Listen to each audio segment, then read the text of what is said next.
Hello A&P students, this is Mr. Becker here to talk about the structures of the humerus. The first structure that we can easily identify is the head of the humerus. It's a half dome shape, so it sits in the glenoid fossa of the scapula nice and easily. And then right around the margin underneath that is the anatomical neck of the humerus. Sitting next to the anatomical neck, we have two tubercles. We have the lesser tubercle and we have the greater tubercle that are going to be sites of insertion for muscles. And sitting in between them right here, you can see my pen hitting the walls. This is the intertubercular sulcus. The tendon of the long head of the biceps brachii is going to sit directly into the intertubercular sulcus.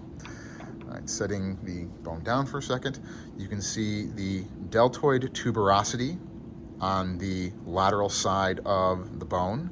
This is going to be the insertion site for the deltoid muscle.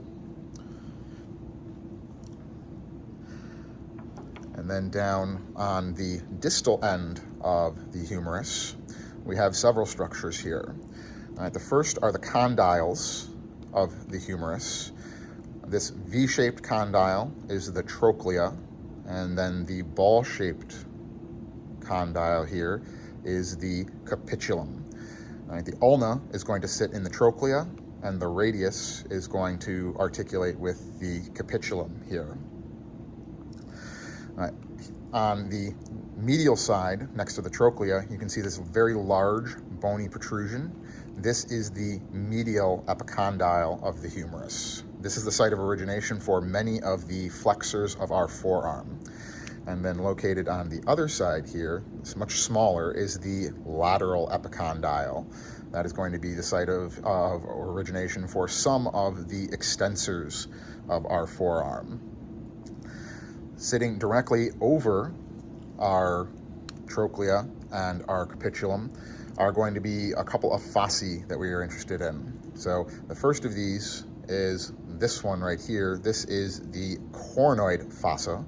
The coronoid process of the ulna is going to push into there and limit the amount of flexion we can get from the elbow. And then on the back side of the ulna, much larger, is the olecranon fossa or olecranon fossa. Right here, where the olecranon will sit, and that will limit the amount of extension we can get out of our elbow.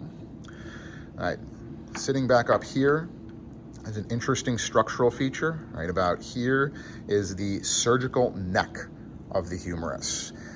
This is different than the anatomical neck. The surgical neck is the highest probability site of fracture if you were to break your humerus. So it gets its own special name.